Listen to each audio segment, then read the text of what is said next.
जो इस्लामी स्टेट सजाएं देता है, जो क्रिमिनल लॉ है, वो 5 चीजों की हिफाजत के लिए बना। ये सबको पता है, खासतौर पे जो उलमा है उनको पता है कि 5 चीजों की हिफाजत के लिए इस्लाम का क्रिमिनल लॉ बना। एक है दीन, यानी दीन की हिफाजत के लिए, इसलिए मुर्तद की सजा कत्ल। ये दीन की हिफाजत के खातिर ये लॉ बनाया गया। और दूसरी चीज है जान की हिफाजत।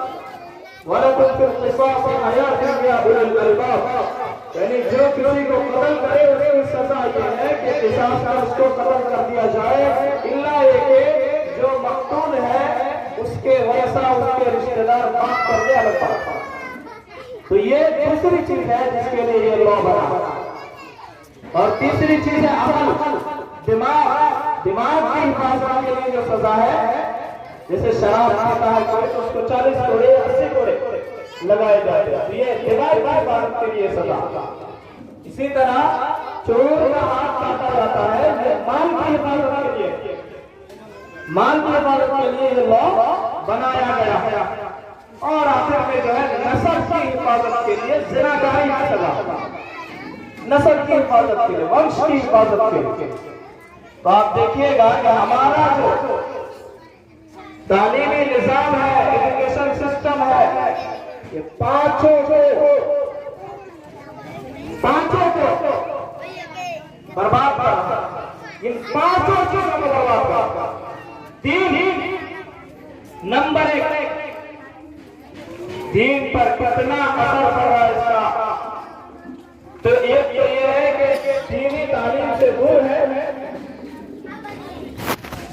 और दूसरा ये है कि गलत नजरिया, गलत थ्योरीज, आइडियोलॉजीज, विचारधाराएं जहन में जगह बना लेती है और दीन से दूर कर देती है। तो समझ रहे, 5 चीजों के लिए इस्लाम का कानून बना, और ये पांचों चीजें इस एजुकेशन सिस्टम के निशाने पर। अकल, तो ये विचारधाराओं के जरिए से अकल को बर्बाद कर देना, सोचने के लायक नहीं छोड़ता, अकल को आजाद कहां छोड़ता, अकल को नुकसान पहुंचाता।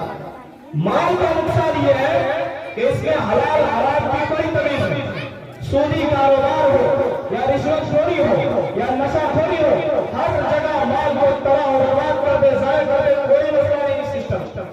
इस सिस्टम को कोई मसला नहीं। ये सिस्टम तो पैकेट कर कैंसर होता है, तंबाकू से कैंसर होता है, ये लिख करके तैयार करता है।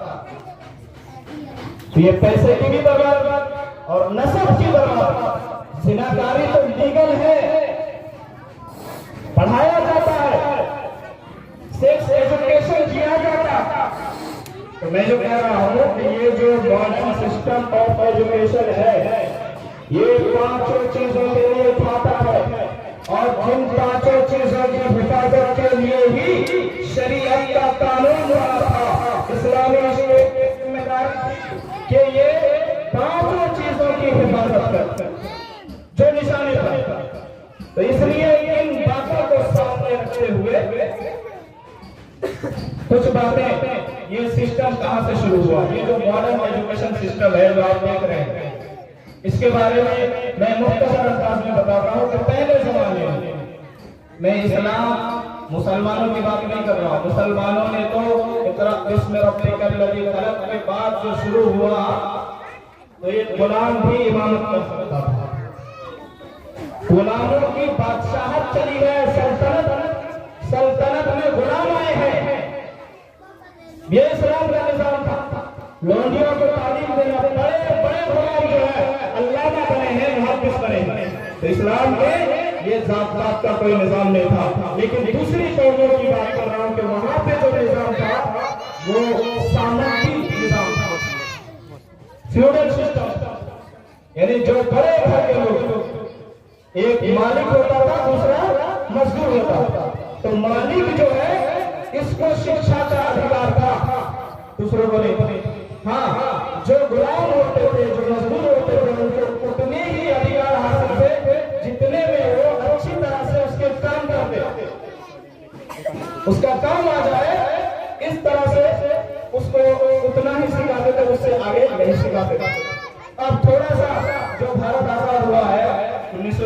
1947 में उस वक्त के हालात को भी पढ़ेंगे तो पता चल जाएगा कि वोट का अधिकार किसको। एजुकेशन का भी मामला लगभग उसी तरह का है। उसके बाद यूरोप में जो है 1400 से लेकर के 1600 के दरमियान बेदारी का एक आंदोलन खड़ा हुआ कि नहीं, हम इस सामंतवादी सिस्टम से बाहर हमको निकलना। तो अब क्या किया कि दूसरा सिस्टम चालू हुआ गुलामी का, और वो था कि इसमें रब्बी का लड़ी गलत हम कहते हैं, वो कहते हैं बिस्मिल दौला, बिस्मिल दौला बढ़ो देश के नाम, ये शुरू हुआ। और अल्लाह का नाम जो था, गॉड का नाम था, उसको मिटा दिया, उसको बाहर ही कर दिया। तो ये सारा इतिहास है। और फिर जो आज मॉडर्न सिस्टम है, 10 अमेरिकन लोगों ने इसको तैयार किया है। उसमें एक का नाम है विलियम हैरिस। इसने एक किताब लिखी है इंडियन एजुकेशन। इंडियन से मतलब ये इंडिया नहीं, रेड इंडियन, जो अमेरिका में जब गोरों ने कब्जा किया अमेरिका पर, आज जो गोरे बैठे हुए हैं वो असल में विदेशी। अमेरिका में जो गोरे बैठे हुए हैं वो वहां के मूल निवासी नहीं। जैसे हमारे ब्रिटिशर्स आए थे इंडिया में, वैसे ही यूरोप से गए थे अमेरिका में, करोड़ों लोगों का नरसंहार किया और उनको बचे खुचे लोग थे, उनको किस तरह से अपने कंट्रोल में रखना, उसके लिए विलियम हैरिस ने इंडियन एजुकेशन के नाम से किताब लिखी। और उस किताब में बताया है कि 10 साल तक हमारे स्कूल में पढ़ना लाजमी है, ये कानून बनाया गया और बनाया गया। और जो काले लोग हैं, जो वहां के मूल निवासी है, उनके लिए ये लाजिम करार दिया गया कि ये लोग 10 साल तक दूसरे स्कूल में नहीं पढ़ेंगे। इसीलिए एक शायर ने कहा है, यूं कत्ल से बच्चों के वो बदनाम ना होता, यूं कत्ल से बच्चों के वो बदनाम ना होता, अफसोस के फिरौन को कॉलेज की नस्ल थी। अगर बनी इसराइल को गुलाम बनाए रखना था तो फिरौन को चाहिए था कि एक कॉलेज बना कर देता, उसी से मानसिक गुलामी, इंसान मानसिक तौर पर गुलाम हो जाता तो फिर जिस्मानी तौर पर ऑटोमेटिक गुलाम कर जाएगा। इसलिए उसको बच्चों को कदर करने की जरूरत नहीं थी। तो इस मकसद से इन्होंने स्कूल का सिस्टम खड़ा किया था। ये तो अल्लाह का फजल करम है कि भारत में जो हुकूमत है, जो कानून है, उसने सबको आजादी दी है कि अपना अपना एजुकेशन सिस्टम चलाओ और अपने बच्चों को पढ़ाओ। ये बहुत बड़ी नेमत है अल्लाह तबारक व तआला की तरफ से हमारे लिए। इस नेमत की कदर करनी चाहिए और इस नेमत की कदर करते हुए अपने कौम के बच्चों को अपनी ही कौम के भरोसेमंद लोगों के साथ पढ़ाना चाहिए। आप अपने बच्चों को देते हैं तो गोया कि उस बच्चे का एक ब्रेन है, दिमाग है, उसको हवाले कर देते हैं, जिसको भी देते अब इसमें जो चाहे वो लिखे। फिर आपका बच्चा जब वही जो ब्लैंक पेपर होता है, पूरी स्याही से उसका दिमाग भर चुका होता है, आपके सामने खड़ा होता है, तब पछता के क्या भाई इसने क्या लिखा, क्या कर दिया। तो ये जो है जिस तरह से नस्ल को तरबियत देंगे, उसी तरह की नस्ल को आप पाएंगे। इसी के लिए हमने अल एहसान एकेडमी का सिस्टम खड़ा किया। और मैं माइक पे लाउड स्पीकर पे उन तमाम स्कूलों को मुबारकबाद देता हूँ जो इस्लामिक स्कूल के नाम से चल चले, चाहे जैसे भी हो, वो मुबारकबादियां मुस्तहिक। वो दूसरे लोगों की तरह डांस नहीं करवाते, बेगैरती और तय्यूसियत नहीं सिखाते अपने बच्चों को। चाहे उनकी पढ़ाई कमजोर हो, उनकी तालीम कमजोर हो, लेकिन वो बच्चों को कैरेक्टर देते हैं, कैरेक्टर लेस नहीं बना। इसलिए मैं उनको मुबारकबाद देता हूं। हमारी उनके साथ कोई लड़ाई नहीं, बल्कि हम तो हमारे दीन इस्लाम से दूर ले जाते हैं, कुरान करीम से दूर ले जाते हैं, नबी मुकर्रम मोहम्मद सल्लल्लाहु अलैहि वसल्लम के तरीके से दूर ले जाते हैं। एजुकेशन और आर्ट्स के नाम पर बेहयाई का खुला मुजाहरा करते हैं और बच्चों को, मुस्लिम कौम के बच्चों को, जिसके अंदर अपनी कौम का दर्द होना चाहिए, अपनी जो घिसी पिटी उम्मत है, जो नस्ल पर नस्ल जिसकी लिखी हुई है, खून का दरिया बह रहा है, चारों तरफ जुल्म सितम का निशाना इसको बनाया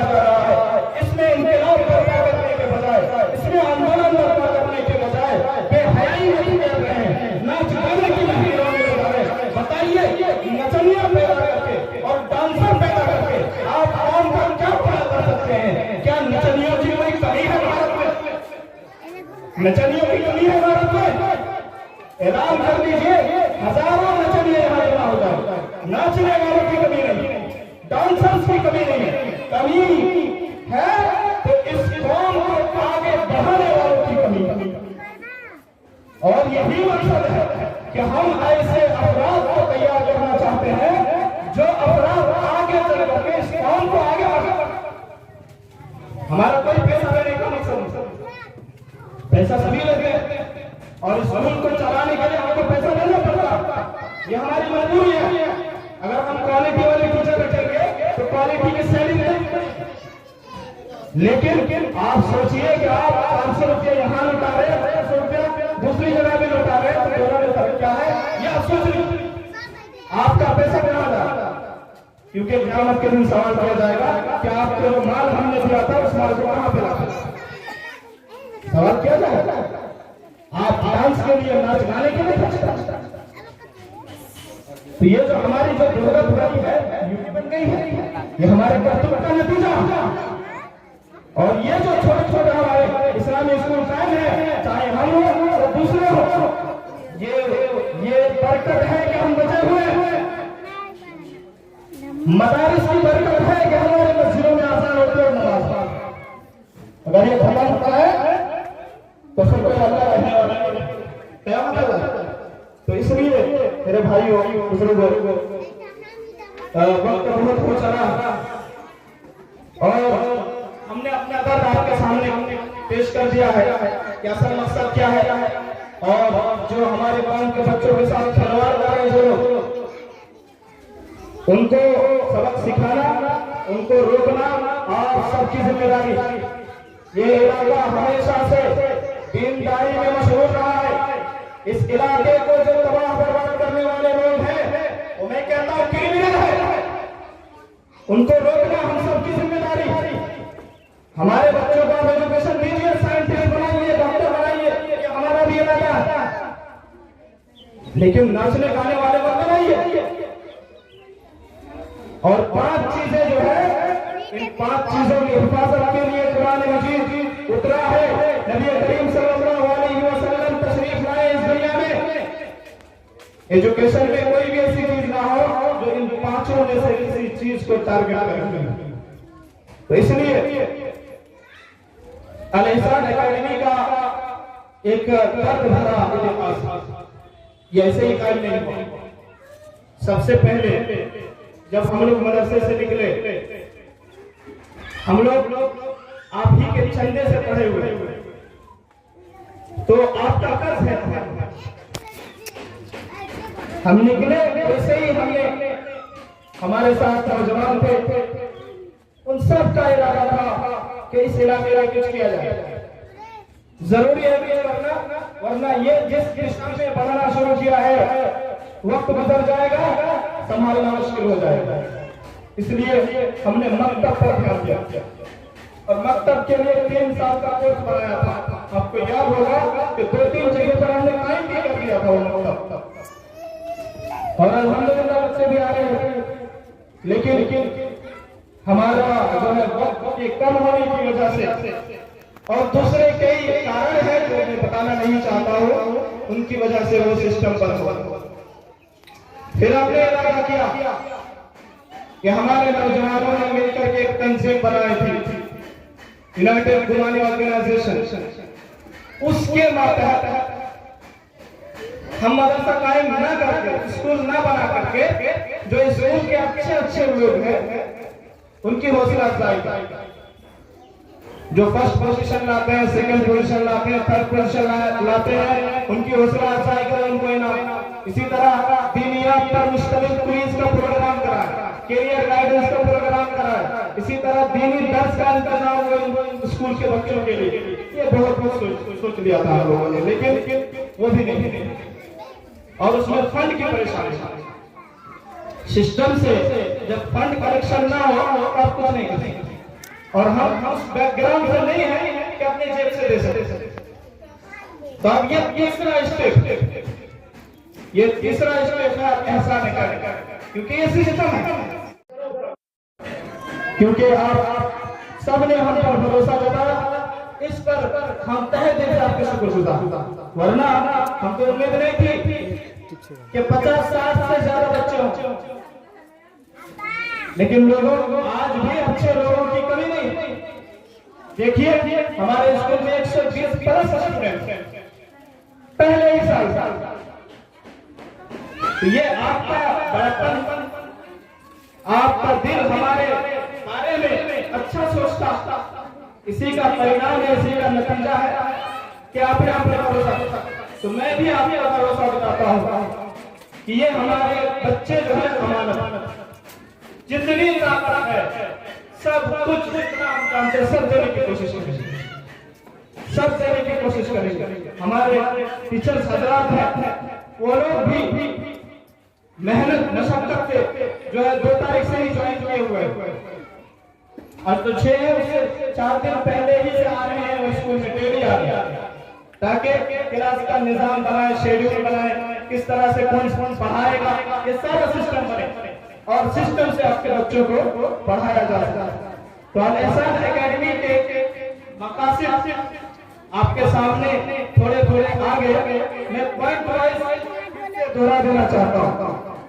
पहला मकसद आपको पता है, स्ट्रक्चर कमेटी के मुताबिक जो बहुत पहले हुआ, बहुत पहले, उस वक्त के मुताबिक मदरसे में पढ़ने वाले बच्चों की तादाद पूरी कौम की आबादी का 4% और 96% मदरसे से बाहर दूसरी जगहों में पढ़ते हैं या नहीं पढ़ते। तो मदरसे तो सबसे पवित्र जगह, और मैं किसी भी गालियों का आज तक कोई नहीं कह सकता है कि किसी को मशवरा मैंने दिया है कि मदरसे में उसका बच्चा पढ़ा उसको छोड़ा के यहाँ रखा, कभी बल्कि कई गार्जियन को मैंने कहा है कि आपका बच्चा छोटा है, आप बनाना चाहते हैं, फौरन मदरसे में जाइए। मदरसा सबसे पवित्र जगह है एजुकेशन के लिए, ये सच बात है। स्कूल के ग्राउंड पे पढ़े हुए ये 96% के लिए, 4% वाले के लिए नहीं। जो 4% मदरसा जाते हैं वो मुबारकबाद के मुस्तहिक, वो चाहे 5% हो जाए, हमारा इरादा है। लेकिन ये जो अल-एहसान एकेडमी है ये बाकी 96% के लिए है। उनके बच्चे कहाँ जाएंगे तो उनके लिए एक मुस्लिम मॉडल होना चाहिए, वो मकसद है इसको कायम करने में। दूसरा ये है कि हमारे आसपास ईसाई मशीनरियां चल रही, मेडिकल के जरिए से, हॉस्पिटल के जरिए से और कॉन्वेंट स्कूलों के जरिए से वो हमारे बच्चों के धर्म को और दीन को तबाह बर्बाद कर। तो एक क्वालिटी वाला स्कूल चाहिए ना, आप क्वालिटी देखकर ही उधर देते हैं, तो आपको क्वालिटी चाहिए, इसलिए हमने क्वालिटी वाला काम किया। ये टाटी और बांस का आप देख रहे हैं, ये शुरुआत। अगर अल्लाह का फजल करम शामिल आ रहा, फिर आप लोगों की मदद भी रही, तो यकीनन ये बहुत बड़ा है इसके पीछे, और हम पूरा उनका मुकाबला करने की कोशिश करेंगे।